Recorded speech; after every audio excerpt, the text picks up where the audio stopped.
حضرت مولانا اشرف علی تھانوی رحمۃ اللہ علیہ کے وعظ فرمانے کا یہ طریقہ تھا کہ خطبہ معصورہ کے بعد کلام اللہ کی کوئی ایک آیت یا کوئی حدیث شریف تلاوت فرماتے، پھر اس کی تشریح کے لیے کئی گھنٹے تک تقریر فرماتے۔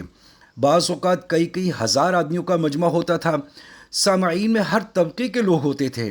اہل علم، اہل باطن، موافق اور مخالف، خاص و عوام، انگریز، تعلیم یافتہ، جج، وکلاء، تجارت پیشہ،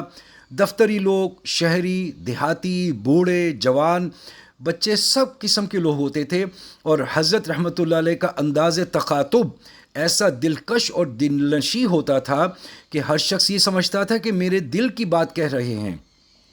اگر روئے سخن علماء کی طرف ہو گیا تو بیان میں عالمانہ نکات ہوتے، مگر عامی اور عالم دونوں سر دھنتے۔ صوفیہ کی طرف متوجہ ہوتے تو مشکل سے مشکل معارف اور حقائق بیان فرماتے اور رفتہ رفتہ تقریر کو آسان کرتے کرتے عوام کے ذہنوں تک پہنچا دیتے۔ حضرت تھانوی رحمۃ اللہ علیہ کی نظر دل کی گہرائیوں تک پہنچتی اور ان کے شبہات اور اعتراضات اور اشکالات حضرت خود ہی سامنے لاتے اور خود ہی جواب دیتے۔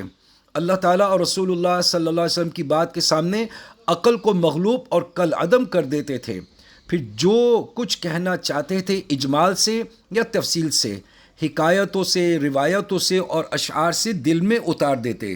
یہ کرامت ہے ہمارے حضرت تھانوی رحمۃ اللہ علیہ کی کہ جدید تعلیم یافتہ لوگوں کو، دہریوں کو، فلسفیوں کو اور بدعتیوں کو اللہ تعالیٰ اور رسول اللہ صلی اللہ علیہ وسلم کی سچی اور پکی بات سمجھا گئے اور عمل کرنے کے لیے آسان تدبیر بتا گئے۔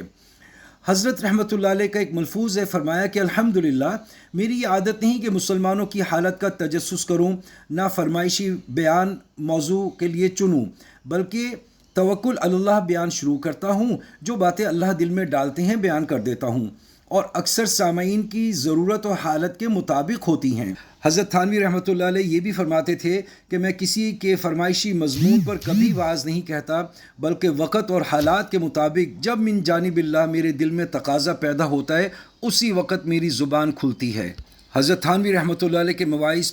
پڑھیے تو اندازہ ہوگا کہ حضرت رحمۃ اللہ علیہ نے دین کے ہر شعبے پر کس قدر مصلحانہ اور مجددانہ گہری نظر ڈالی ہے، اور ان میں جو غلط فہمیاں اور گمراہیاں پیدا ہو گئی تھیں ان کو کس قدر حسن و خوبی کے ساتھ رفع کرنے کی تدبیر بتلائی ہے۔ حضرت تھانوی رحمۃ اللہ علیہ کے مواعظ گویا ایک نفخہ سور تھے جو مردہ دلوں میں اللہ کی محبت اور حضور صلی اللہ علیہ وسلم کی اطاعت کی روح پھونک دیتے تھے۔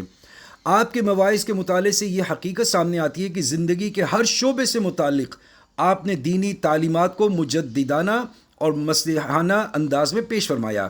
یہی وجہ ہے کہ آپ کے مواعظ سننے اور پڑھنے سے لوگوں کے لیے دین پر عمل کا راستہ آسان ہو گیا اور دل میں نیکی کی امنگ اور اتباع سنت کا ولولہ پیدا ہو گیا۔ چنانچہ جیسے جیسے آپ کے مواعظ کا دائرہ وسیع ہوتا گیا، خلق خدا میں انقلاب آتا گیا۔